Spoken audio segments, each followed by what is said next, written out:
berjumpa kembali di acara Rumah Berpengharapan dan Kesehatan. Haleluya. Saya Pendeta Samuel Siwarangkir, kami dari Studio Lantai 5 Kantor Uni Indonesia, Kawasan Barat, Jakarta, mengucapkan selamat berjumpa, dan di studio telah hadir kembali teman saya, Saudara Andre Tambubolon. Shalom seluruh pemirsa. Puji Tuhan. Dan pada kali ini yang akan membawakan pelajaran yang baik adalah Pendeta Joseph Sianipar, Dr. Joseph Sianipar. Shalom pemirsa. Puji Tuhan. Dia adalah Associate Departemen Roh Nubuat di Uni Indonesia Kawasan Barat. Puji Tuhan. Saya percaya bukan kebetulan kita berjumpa kembali dalam program ini. Adalah maksud dan rencana Tuhan agar rumah tangga kita sebagai pusat rumah pengharapan dan kesehatan. Amen. Untuk itu, mari kita undang dulu Roh Kudus untuk memimpin acara kita ini ya. Pendeta sudah bisa kita sebut pendeta ini. Oke, Saudara Andre akan memimpin kita dalam doa. Oke. Kembali kita tunduk kepala dan berdoa. Bapa yang bertata dalam kerajaan surga, terima kasih sekali lagi atas kesempatan yang indah. Kami dapat berkumpul bersama-sama di sini, khususnya juga dapat bertemu dengan para pemirsa kami dalam seri Rumah Berpengharapan dan Kesehatan. Tuhan, hadirlah bersama-sama dengan kami pada saat ini, karena Engkau adalah sumber pengharapan kami. Khususnya kiranya Tuhan juga memberkati Pendeta Joseph yang untuk akan menyampaikan firman-Mu. Urapi dia sehingga firman yang disampaikan menjadi kekuatan kepada kami semuanya yang mendengarkannya. Terpujilah nama-Mu selalu Bapa, dan berkati seluruh peralatan kami sehingga acara ini dapat berjalan dengan baik sampai akhirnya. Terpujilah nama-Mu selalu. Ampuni atas dosa dan kesalahan kami, di dalam anak-Mu Tuhan Yesus Kristus kami berdoa dan mengucap syukur. Amin. Amin. Pemirsa, ini adalah acara langsung. Jikalau ada pertanyaan atau permohonan untuk didoakan, jangan segan-segan untuk kirim SMS dan kita akan coba menjawabnya dengan baik. Baik, mari kita bernyanyi terlebih dahulu lagu Sedap Harap Pada Yesus. Lagu Sion nomor 129.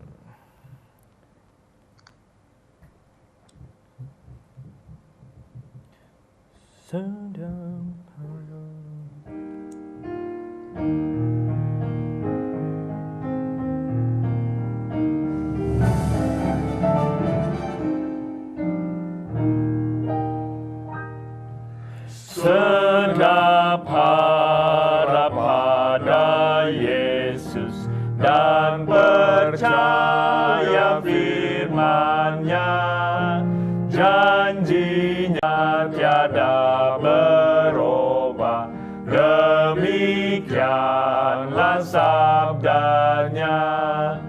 Yesus, Yesus yang ku cinta, setiawan selamanya. Yesus, Yesus yang terindah, sedap harap padanya.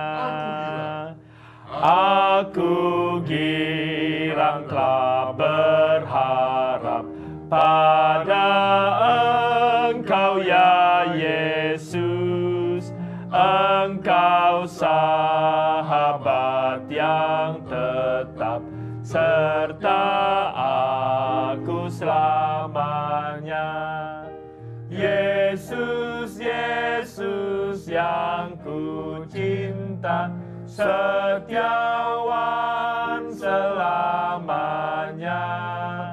Yesus, Yesus yang terindah, sedap harap padanya. Haleluya.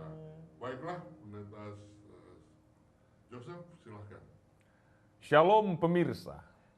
Pada petang hari ini kita berbahagia oleh karena kita dapat melanjutkan seri pelajaran Win Wellness, di mana kita diperlengkapi, dibekali dengan pelajaran-pelajaran yang dapat membuat kita lebih berpengharapan, lebih baik lagi dalam dunia saat ini. Judul pembahasan kita pada sore hari ini adalah harapan di dalam dunia yang tidak berpengharapan. Amin. Saudara-saudara, bila mana saudara mengingat di dalam kehidupan ini, ada banyak pengalaman yang kita rasakan di dalam kehidupan ini, di mana kita menaruh harap kepada seseorang. Tetapi apa yang kita dapat? Pengharapan yang kita miliki berubah menjadi kekecewaan. Menjadi pengalaman yang pahit. Tetapi saya mau pastikan bahwa pengharapan di dalam Yesus Kristus tidak mengecewakan. Amin, saudara-saudara. Amin. Pengharapan di dalam Yesus tidak mengecewakan. Boleh kalau kita melihat mengapa manusia takut, galau, stres. Ini semua, saudaraku, oleh karena pengharapan yang tadinya mereka miliki perlahan-lahan dicuri oleh si pencuri itu. Dalam Yohanes 10 ayat 10 katakan, Yesus berkata, "Aku datang supaya mereka boleh memiliki hidup dan hidup di dalam kelimpahan." Amin, saudara-saudara. Yesus mau saudara hidup dalam kelimpahan, dalam pengharapan. Tetapi kalimat berikutnya menyatakan bahwa pencuri datang untuk datang membunuh dan membinasakan, mengambil pengharapan yang Yesus letakkan dalam hati kita. Itulah sebabnya pengalaman kita berubah menjadi pengalaman yang pahit. Bapak Ibu pemirsa yang ada dalam rumah. 1 Petrus 1 ayat 3 sampai 5 menyatakan, "Terpujilah Allah dan Bapa Tuhan kita Yesus Kristus, yang karena rahmat-Nya yang besar telah melahirkan kita kembali oleh kebangkitan Yesus Kristus dari antara orang mati kepada suatu hidup yang penuh pengharapan, untuk menerima satu bagian yang tidak dapat binasa, yang tidak dapat cemar, dan yang tidak dapat layu, yang tersimpan di sorga bagi kamu, yaitu kamu yang dipelihara dalam kekuatan Allah, karena imanmu sementara kamu menantikan keselamatan yang telah tersedia untuk dinyatakan pada zaman akhir." Pemirsa, kalau kita lihat ayat ini terdapat dalam 1 Petrus. Dan Rasul Petrus menulis surat ini ditujukan kepada warga Kristen di Roma pada waktu itu. Bahkan surat ini juga bisa diterapkan kepada orang-orang Kristen di mana saja mereka berada. Ini merupakan suatu surat dukungan untuk membangkitkan kembali pengharapan yang ada di dalam kehidupan umat-umat Tuhan. Ada satu kutipan yang menyatakan bahwa harapan melihat yang tak kelihatan, merasakan yang tidak dapat diraba, dan memampukan orang meraih yang tidak mungkin. Luar biasa. Sudah barang tentu kita ingin, semua ingin, rindu memiliki pengharapan yang tidak pernah padam. William Cowreth pada abad 19 menuliskan, bahkan sejak kanak-kanak sampai masa dewasa, kehidupan manusia diwarnai dengan berbagai impian dan harapan. Dan jangan lupa, Allah pencipta itu bersedih bila mana umat manusia kehilangan pengharapan. Dan bagi orang yang telah kehilangan pengharapan, tidak ada gunanya lagi dia menghabiskan waktu di dunia ini. Bapak Ibu, pemirsa, bahkan kalau kita lihat mengapa tunawisma, gelandangan ini dapat bertahan hidup, saudaraku. Karena mereka masih memiliki pengharapan, sedikit pengharapan yang tersisa. Karena saya yakin dan percaya kalau mereka tidak memiliki pengharapan lagi, sudah barang tentu mereka sudah mengakhiri hidupnya. Dalam berbagai penelitian ditemukan bahwa harapan menopang kesehatan dan kualitas jantung. Seorang ahli bedah jantung mengatakan, harapan adalah obat yang saya gunakan lebih banyak daripada obat yang lain. Amin. Harapan dapat menyembuhkan hampir segala sesuatu. Bahkan harapan adalah fondasi kemampuan tubuh kita untuk meningkatkan penyembuhan atau membiarkan penyakit akan mengambil alih. Itu ada pilihan saudara dan saya. Apakah saudara ingin memiliki pengharapan atau tidak? Riset terkini menunjukkan betapa bernilainya pengharapan. Harapan itu sangat dibutuhkan. Siswa yang harapannya tinggi jauh lebih kreatif, mengembangkan berbagai cara untuk meningkatkan nilai di sekolahnya. Saudara dapat lihat bahwa harapan itu memiliki dampak yang positif. Dan orang yang optimis hidup lebih lama dan memiliki kualitas hidup yang lebih tinggi. Itulah sebabnya dianjurkan agar masing-masing kita mendengarkan dan mengucapkan kata-kata yang penuh pengharapan. Bukan mendengarkan atau mengucapkan kata-kata yang mencerminkan keputusasaan.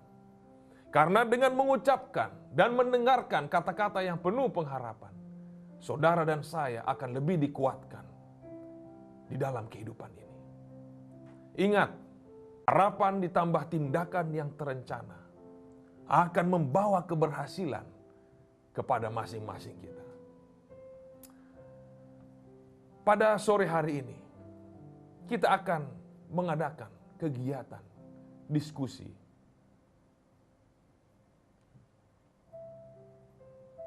Mungkin saudara Andre ya, bisa memberikan satu tanggapan. Bila mana Anda mengalami kesulitan, kita melihat bahwa sejak lahir manusia itu diwarnai dengan problema. Ya. Begitu lahir si bayi ini langsung menangis. Ya. Ya. Kalau nggak menangis berarti ada suatu permasalahan. Ya? Ada permasalahan. Dokter kecewa, Iya. ibunya juga merasa ada sesuatu yang salah ya. Ada sesuatu yang salah. Oke. Ya. Setelah dia beranjak dewasa, problem lagi. Ya.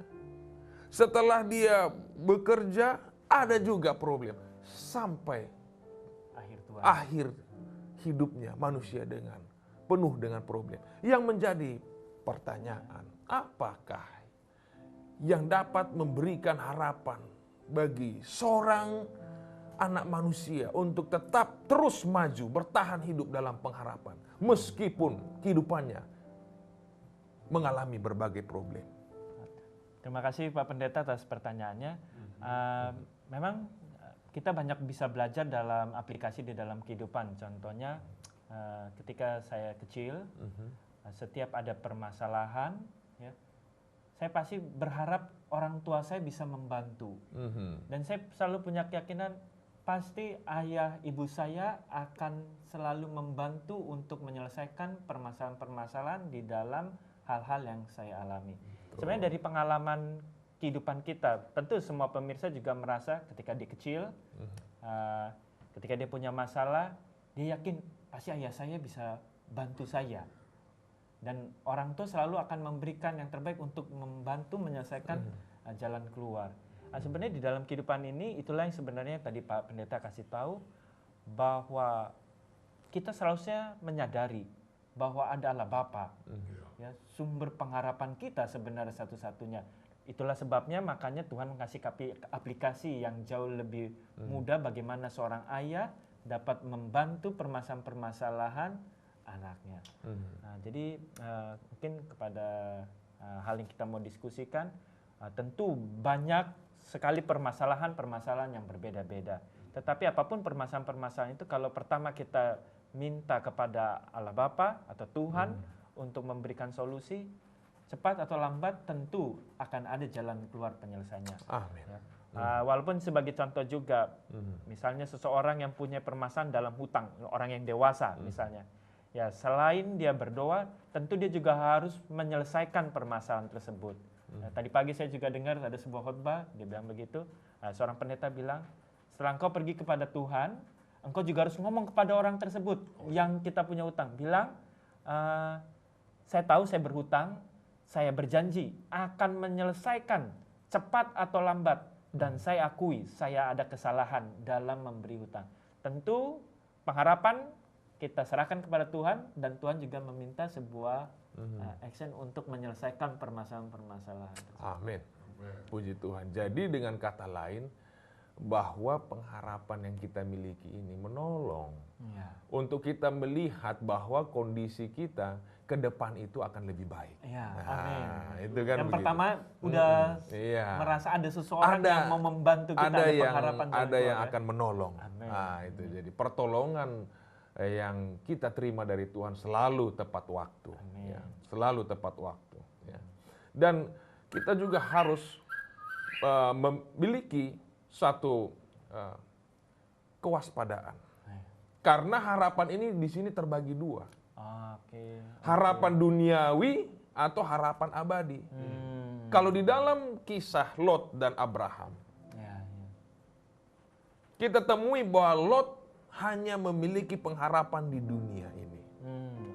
Itulah sebabnya dia memilih untuk pindah ke Sodom. Abraham dan keluarganya memiliki kota kekal Allah karena dia berfokus kepada pengharapan abadi. Amin. Jadi pengharapan apakah yang kita miliki? Ya. Jangan lupa di dalam Yeremia 29 ayat 11 katakan, Aku ini mengetahui rancangan apa yang ada padaku mengenai kamu, yaitu rancangan damai sejahtera dan bukan rancangan kecelakaan, untuk memberikan kepadamu hari depan yang penuh harapan. Amin. Sangat penting pemirsa, agar pengharapan yang kita miliki bukan hanya untuk di dunia ini saja, tapi juga untuk kehidupan yang abadi di dalam kerajaan Allah. Ketika dunia ini nampaknya mendekati kehancuran, Yesus akan datang segera di awan-awan. Inilah puncak pengharapan daripada umat Tuhan. Yesus berkata dalam Lukas 21 ayat 28, apabila semuanya itu terjadi, bangkitlah dan angkatlah mukamu, sebab keselamatanmu sudah dekat. Pemirsa, tidak lama lagi pengharapan yang kita miliki ini akan menjadi kenyataan.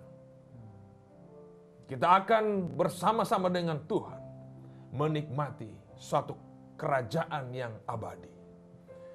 Ada satu surat kuno yang ditulis tahun 258. Dituliskan untuk seorang teman yang bernama Donotus.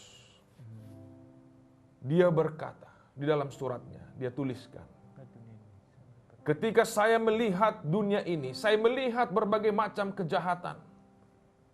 Dunia ini adalah dunia yang buruk. Tetapi di tengah-tengah dunia yang buruk, saya menemukan ada orang-orang yang saleh. Mereka memiliki ketenangan dan pengharapan. Sukacita mereka 1000 kali lebih besar daripada kebahagiaan, kesenangan di dalam dosa. Mereka dihina, tetapi mereka tidak peduli. Merekalah orang-orang yang percaya kepada Yesus. Dan saya telah menjadi salah satu dari mereka. Ditulis oleh Siprianus. Bapak Ibu pemirsa dimanapun Anda berada. Richard Sester pada abad 13 berdoa, oh Tuhan, Tolong saya untuk memiliki 3 pengharapan ini. Melihat Engkau lebih jelas, Amin. mengasihi Engkau lebih sungguh, dan datang lebih dekat kepadamu. Saya yakin pemirsa, kalau ini merupakan komitmen dan pengharapan kita pada sore hari ini, saya yakin kita akan berjalan seperti Henokh, berjalan bersama dengan Allah. Tidak mudah galau dan stres. Pengharapan kita ada dalam Yesus. Wajah kita akan berseri-seri seperti wajah orang yang berjalan dalam rombongan yang ke sorga. Amin. Bapak Ibu, pemirsa, mari kita miliki dan nikmati pengharapan di dalam Yesus Kristus. Kesusahan kita akan segera berakhir. Berharaplah, maka Anda akan hidup. Bila mana Anda putus asa, Anda akan mati.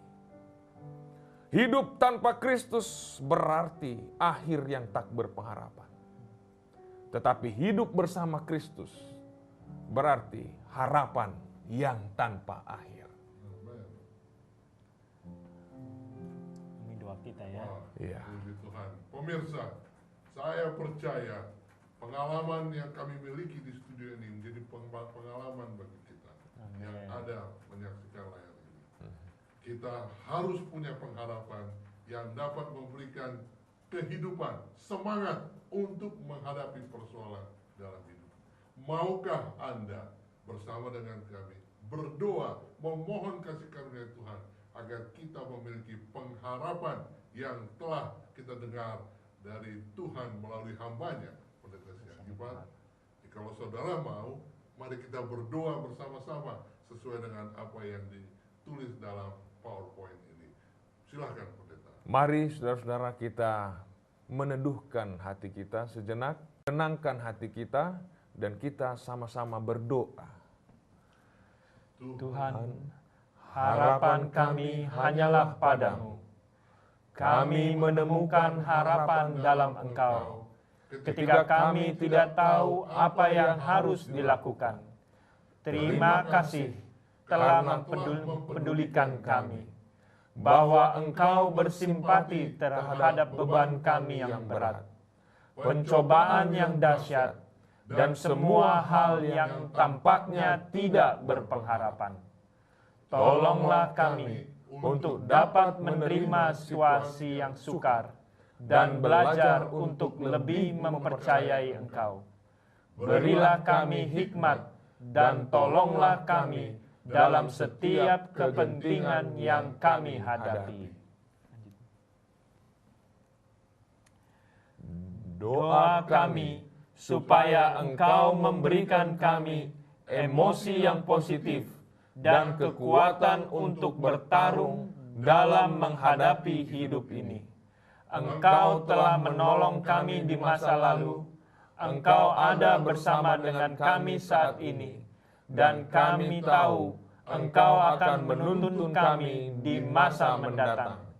Kami memuji-Mu karena telah memenuhi kebutuhan kami dan mengetahui bahwa sokongan-Mu tidak pernah berhenti. Tolonglah kami untuk menjadi seorang sahabat bagi mereka yang tidak berpengharapan. Amin. Waduh. Silahkan. Baik, sekarang tibalah saatnya bagi kita untuk berbagi, sharing. Kira-kira pengalaman apa saja yang kita hadapi, yang kita miliki, ya, ketika kita mungkin kehilangan harapan. Apa yang membuat kita sehingga memiliki pengharapan kembali? Ya. Bila mana sesuatu terjadi dalam hidup saudara yang mungkin tidak sesuai dengan harapan Anda, kira-kira Pendeta Simorangkir atau Andre, apa yang saudara lakukan supaya Anda tetap optimis dan memiliki pengharapan? Ya mungkin sebenarnya tadi saya cukup tertarik dengan sebuah surat dari Donatus, Siprus yang nulis ya terhadap gambaran Donatus.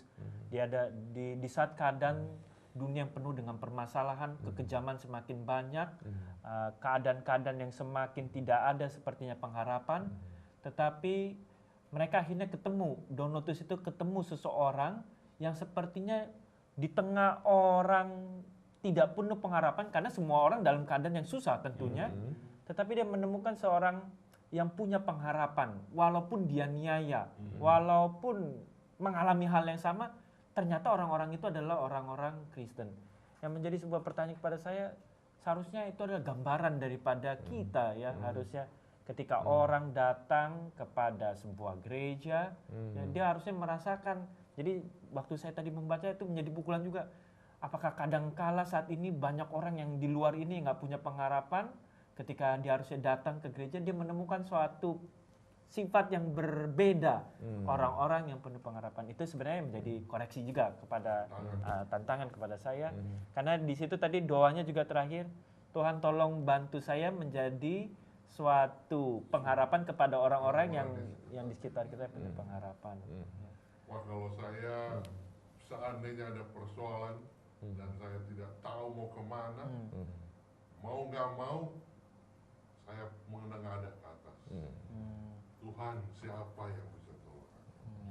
Jadi memang walaupun saya tidak tahu apakah ada yang dengar di atas saya, tapi cenderung saya plong, beban saya sudah saya sampaikan ke Tuhan yang ada di atas.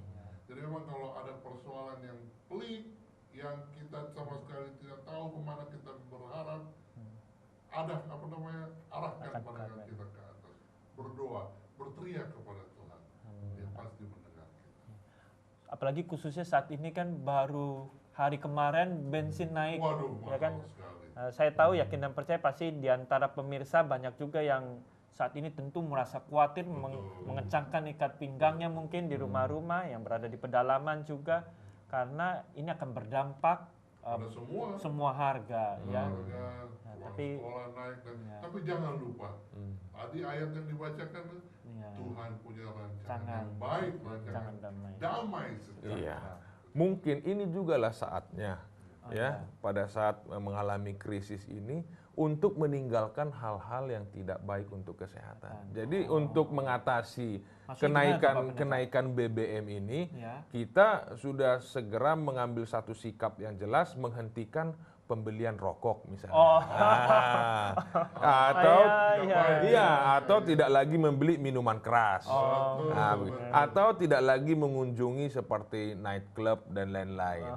Jadi ini pun bisa membuat kita lebih berhemat dan mengatasi krisis. Bagus, menghemat ya. Dan karena memang itu juga nggak baik ya. Iya, tidak baik juga untuk kesehatan kita. Jangan nanti karena bensinnya turun lagi jadi pergi. Jadi kalau kita stres menghadapi BBM naik, jangan lari ke rokok atau minuman keras, minum tuak. Justru tinggalkan. Datang ke Tuhan. Amin. Oke. Pertanyaan berikut. Janji Alkitab manakah? Atau kutipan-kutipan atau kisah pengalaman hidup yang mendorong memberikan Anda pengharapan. Ketika kita tidak berpengharapan. Iya. Kita tergoda untuk kecewa. Wah, ayat yang tadi itu. Ya kan? Aku memberikan rancangan damai sejahtera dan pengharapan. Itu sangat menyentuh. Ya. Sangat menyentuh Alkitab. Mungkin ayat-ayat lain. Kalau saya mungkin ada sebuah cerita yang mungkin bisa memberikan sebuah pengharapan, mungkin juga bisa kita share juga kepada setiap pemirsa. Pasti ketika keadaan ekonomi mulai naik, bensin naik, pasti harga sembako naik. Ya. Ada suatu cerita waktu seorang janda di Sarfat, ya, dalam keadaan tidak adanya yang namanya makanan, saya melihat ada suatu pengharapan, Tuhan pasti hadir di situ. Ya. Apabila engkau mengutamakan, karena di situ kan hamba Tuhan meminta, dia bilang, berikanlah kepadaku maka engkau tidak akan berkekurangan. Mungkin poin yang saya bisa angkat, tetap fokus, prioritaskan kepada pekerjaan-pekerjaan Tuhan, Tuhan pasti akan mencukupi. Ya, pasti akan mencukupi. Jangan khawatir dalam keadaan segenting apapun, karena pasti Allah hadir di situ. Amin. Jadi jangan kita Pengharapan. mundur melayani Jangan mundur Tuhan. untuk Jangan. pelayanan. Bayangkan Ya, janda di Sarfat itu, Ya. makanannya tinggal sekali lagi, ya. tapi hamba Tuhan datang, dia tetap kasih, bahkan dia dapat apa? Berlimpahnya. Atau mungkin juga saya juga tadi jadi menjadi pengharapan juga kepada saya. Saya juga tahu pasti banyak orang juga akan mengalami kekurangan. Artinya dalam Rom 2 juga dikatakan kalau kita sanggup kasih makan satu orang, cobalah buka pintu, pasti banyak orang akan semakin susah. Kalau sanggup kasih makan satu orang, kasihlah satu makan. Kasih makan satu orang Sesuai kemampuan. sesuai dengan kemampuan. Amin. Artinya yang lebih juga membuka keran-kerannya sehingga Tuhan juga menjadikan saluran berkatnya. Di dalam kisah Alkitab ada satu tokoh yang memberikan inspirasi pengharapan, Oke. yaitu Abraham. Amin, amin. Jadi sementara dia menantikan kegenapan janji Tuhan, ya, Oke. kalau di dalam suku Tapanuli dia disebut Amani Harapan. Amani Harapan. Bapaknya harapan. Karena Iya, banyak juga nih yang lagi nonton dari Sumatera Utara. iya. Jadi Amani Harapan ini adalah bapak dari seorang anak yang diharapkan. Walaupun belum ada si Isaac waktu itu. Oke. Ya, jadi Amani Harapan. Ya. Jadi bapak yang diharapkan. Tuhan datang mengunjungi dia dan menjanjikan selama 7 kali. Tapi tidak menjadi kenyataan. Tapi saudara boleh buka di dalam Roma pasal 4 ayat yang ke-20 dinyatakan di sana. Bahwa terhadap janji Tuhan Abraham tidak pernah ragu. Oke. Melainkan dia tetap percaya. Dan oleh karena dia percaya, pengharapannya tidak apa? Goyah. Ya. Amin. Dan kehidupannya yang tetap percaya dan tetap penuh pengharapan kepada janji Tuhan itu, itulah yang memuliakan Tuhan, meninggikan Tuhan, menjadikan dia sebagai bapa dari segala orang percaya. Ya. Oke. Jadi untuk menjaga pengharapan ini, saudara-saudara, penting kita mengingat setiap janji Tuhan yang telah diberikan kepada masing-masing kita.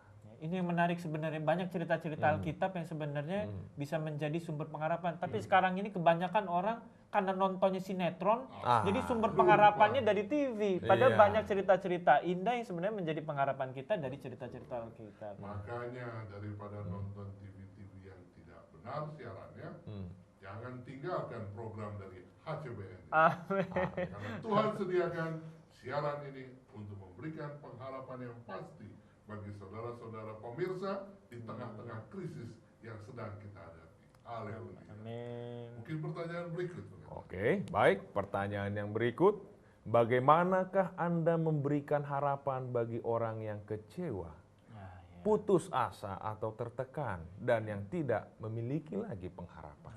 Ya. Ya, memang mungkin ini adalah suatu proses yang tidak bisa sesaat, cepat, karena orang tersebut adalah orang yang sedang putus pengharapan. Artinya dari sisi kitanya juga harus ada pengorbanan waktu, pengorbanan tenaga untuk tetap terus mengunjungi. Karena orang yang putus harapan, kalau kita hanya datang sekali, ya dia butuh seorang keyakinan juga. Apakah memang orang ini juga benar peduli terhadap saya? Ya, jadi memang tentu perlu waktu, tentu perlu yang namanya pengorbanan tenaga untuk datang. Karena ada sebuah cerita juga saya pernah dengar, ini kisah nyata, seorang dari Filipina datang ngasih kesaksian, ada seorang ayah yang gangguan jiwa, ya gangguan jiwa, dan dia sudah seperti orang tidak layak, jadi tinggalnya hanya di belakang di dalam kandang. Tapi karena seorang hamba Tuhan ini selalu datang, dia hanya sebenarnya datang hanya bilang, boleh saya pinjam can waslap sama air. Jadi dia hanya datang, setiap datang hanya ngambil waktu 15 menit. Ambilkan waslap, dia mandiin aja tuh, Bapak. Ambilkan waslap, dia mandiin, dia balik. Dia datang, dia mandiin, dia balik. Selama 3 bulan dia hanya lakukan itu. Akhirnya orang yang gangguan jiwa ini, karena dia tahu juga, dia pernah baca bahwa gangguan jiwa sebenarnya selain daripada faktor fisiologis, ada roh jahat. Jadi setelah dia jamah, dia touch, dia doain, dia pulang. Selama 3 bulan, akhirnya roh jahat meninggalkan bapak ini. dan orang itu akhirnya kembali bisa berkomunikasi. Amin. Nah, itu tentu salah satu bagian orang yang nggak mempunyai pengharapan, ya. Tapi Jadi memang pemirsa, pelajaran kita saat ini tidak hanya memberikan teguran buat kita pribadi dan koreksi, komitmen supaya saya melakukan sesuatu dan belajar dari firman Tuhan, lihat teladan dari Alkitab, Ya. tapi juga diperlukan action. ya, Kalau ada di tengah-tengah kita sedang mengalami kekecewaan, bantu. ya, Ya, jangan hanya kasih sabar ya, sabar ya. Kalau dia perlu uang, perlu makan, kasih. Ya. selagi ada berkat Selagi kita. ada, berikan apa yang kita punya, jangan Ya. berikan yang tidak kita punya. Ya kan? Bantu langsung, tunjukkan. Nanti setelah itu doakan. Saya percaya orang yang tidak punya harapan akan timbul pengharapan. Baik. Bagus sekali apa yang disampaikan oleh Pendeta Simorangkir. Karena memang sungguhnya 3 karakter manusia pemenang terdapat dalam Roma pasal 12 ayat 12. Ya. Yang pertama, kita perlu bersukacita dalam pengharapan, pemirsa. Yang kedua, karakter manusia pemenang adalah bersabar dalam kesesakan. Dan yang terakhir adalah bertekun di dalam doa. Amin. Jadi kalau kita memiliki ketiga hal ini, lengkaplah ya. Ya, kita siap untuk menjadi manusia pemenang. Amin. Dan kita pun bisa menolong orang lain juga dengan ketiga hal ini untuk menang Amin. di dalam kehidupan. Amin. Oh, masih ada yang terakhir. Apakah peran dari rencana yang penuh simpatik dan tidak mementingkan diri dalam memberikan harapan kepada orang yang putus asa dan tidak memiliki solusi ya. Jadi, jangan lupa pemirsa bahwa setiap perbuatan baik yang saudara berikan kepada orang lain Ya. adalah solusi bagi orang tersebut dan juga merupakan secercah harapan yang dapat membangkitkan mereka untuk memiliki kehidupan yang penuh pengharapan. Amin. Janganlah jemu-jemu untuk berbuat baik. Amin. Mungkin kita coba sekalian cek juga, siapa tahu mungkin ada SMS yang masuk. Oke, kita lihat. Ada yang SMS pendeta? Dari BBM? Oke, 17 menit yang lalu ada SMS yang masuk ini.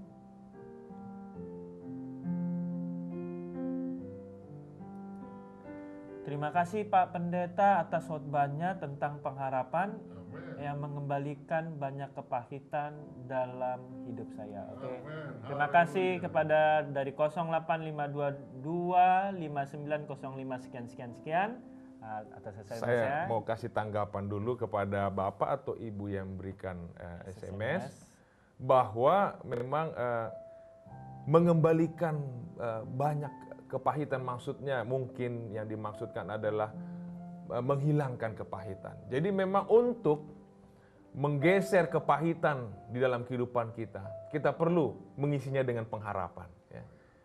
Kenangan-kenangan yang manis, pengalaman-pengalaman yang indah, itulah yang kita ingat. Yang buruk-buruk kita lupakan, supaya kehidupan kita berubah ya, dari keputusasaan menjadi kehidupan yang penuh pengharapan. Waduh, masih. Tapi sebelumnya dia juga ada SMS, Pak Pendeta, kenapa mungkin di daerah dia Pendeta sudah jarang menghidupkan roh nubuat dan kutipan-kutipan yang menegur dosa selama memberi firman. Apakah pendeta tersebut takut menyebut dosa? Ya. Bukan begitu, pemirsa. Roh nubuat adalah kesaksian Yesus. Amin. Jadi yang menjadi kesaksian Yesus adalah Alkitab, Perjanjian Lama, Perjanjian Baru, tulisan Nyonya White. Jadi jangan berpikir, wah kenapa tulisan Nyonya White tidak disebut, berarti roh nubuat tidak disebutkan. Kutipan Alkitab adalah juga roh nubuat. Oke. Haleluya. Semua adalah firman Tuhan. Oke, ada satu lagi, coba kita baca. Oh, ini mungkin dari seorang ibu. Anak saya tidak mau lagi menurut dengan kata-kata saya. Walau sudah dihukum, tapi tetap saja bebal. saya harus bagaimana ya Pak Pendeta? Ya. Oke. Jadi ini merupakan satu tantangan ya, karena proses kehidupan manusia ini mengalami berbagai pancaroba ya. Jadi anak-anak itu ibaratnya suatu kertas putih yang bisa ditulis apa saja ya. Jadi memang apa yang mereka ucapkan adalah apa yang mereka dengar ya, setiap hari. Jadi pengaruh-pengaruh dari lingkungan. Itulah sebabnya salah satu kutipan Roh Nubuat menuliskan dalam Adventist Home, dikatakan bagian pasal pertama halaman 16 dikatakan bahwa sejak masa kanak-kanak sebaiknya anak-anak itu harus diberikan penghalang, batasan yang menghalangi mereka dari setiap pengaruh-pengaruh yang negatif. Boleh jadi mereka bersikap demikian oleh karena terinspirasi tayangan-tayangan televisi yang bacaan-bacaan yang ini tidak ada diilhami oleh Roh Kudus. Sudah barang tentu kalau tidak diilhami oleh Roh Kudus, mungkin roh lain yang mengilhami ya. Kalau tidak lihat tayangan-tayangan sekarang, kata-kata yang digunakan sangat pasaran dan kasar ya. Tidak ada nilai-nilai menghormati orang tua dan lain sebagainya. Jadi perlu juga kita batasi, kurangi mereka hal-hal yang demikian dan diperbanyak untuk mungkin follow the Bible. Ya, bacaan Alkitab rutin, kemudian perkenalkan dengan tulisan Roh Nubuat, film-film rohani, lagu-lagu rohani. Ya. Jadi dengan adanya ini keseimbangan, kestabilan jiwa anak ini mungkin mudah-mudahan bisa kembali ya normal. Ya. Dan saya juga mau berikan kesaksian. Waktu saya masih kecil, ya walaupun sebenarnya saya dari mulai lahir sudah namanya Samuel diserahkan kepada Tuhan. Pancaroba, memang bebal, ada juga masa bebal karena pengaruh dari luar. Ya. Tapi terus terang, doa yang sungguh-sungguh dari seorang ibu terhadap anaknya. Saya masih ingat betul, ibu saya selalu berdoa tiap malam. Dan ayah saya bersaksi, ini anak saya, ini Samuel diselamat karena mamanya selalu bangun pagi-pagi jam 1 berdoa bertelut. Ya, dan Tuhan dengar. Jadi kepada orang tua, kalau memang ada masanya anak itu bebal, tidak mau dibilangin, tetap nasihati, jangan pernah putus asa, dan tetap bawakan dalam doa. Tuhan pasti berkuasa untuk mengubah hatinya yang bebal. Mungkin satu lagi tips, karena di sini saya baca dikatakan walau sudah dihukum. Ya, jadi kalau hukum itu seperti vonis ya.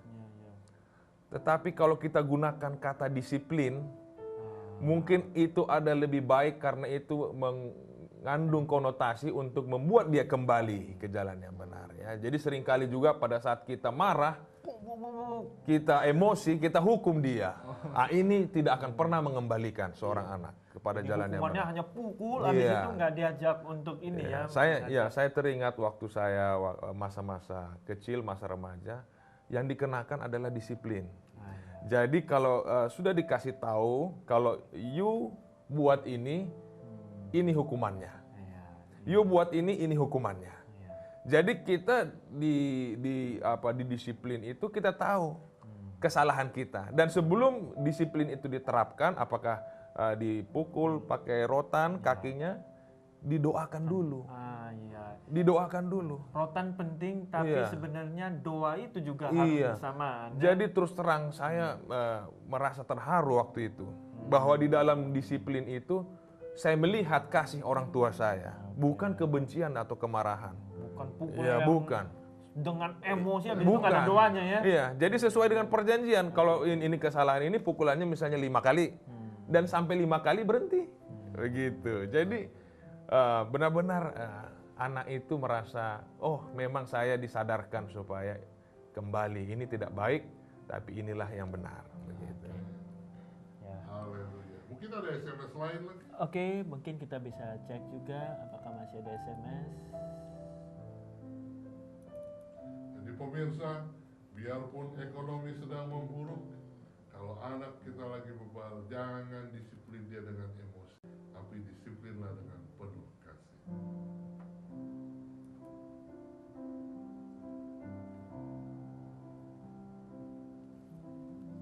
Saya rasa udah hanya itu. Habis? Sudah Nah, habis. Kita sangat harapkan ada pertanyaan-pertanyaan dari pemirsa sehubungan dengan topik saat ini. Ya. Baiklah pendeta, terima kasih untuk pembahasannya yang baik. Saya percaya besok kita akan bahas lagi topik yang lebih menarik lagi dari buku Win Wellness yang merupakan materi pelajaran yang berkesinambungan yang akan ditayangkan secara teratur dalam siaran ini. Dan tujuannya hanya satu, menjadikan rumah pengharapan dan kesehatan. Mungkin pendeta boleh tutup dalam doa, kemudian kita akan nyanyikan lagu Sedap Harap pada Yesus. Mari kita sama-sama berdoa.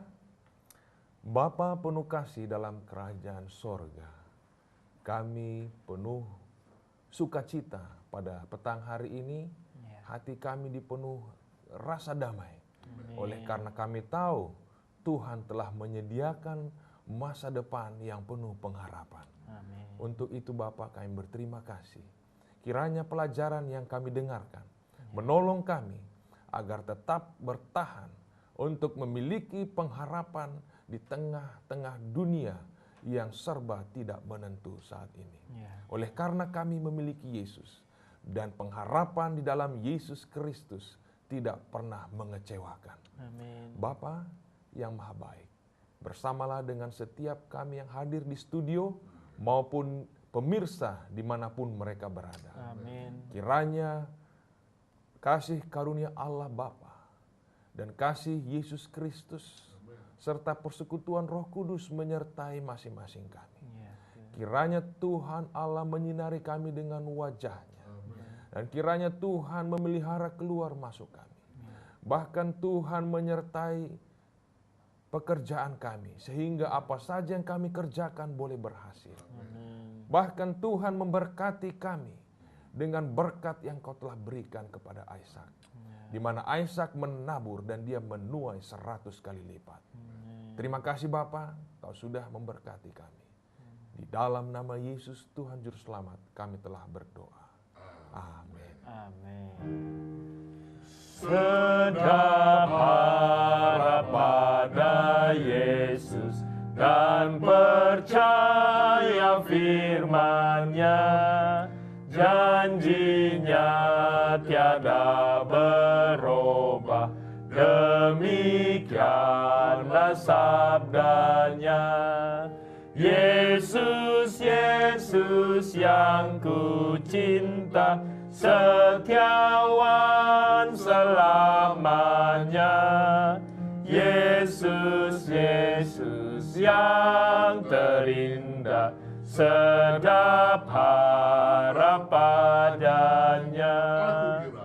Aku girang telah berharap pada Engkau ya Yesus. Engkau sahabat yang tetap serta aku selamanya.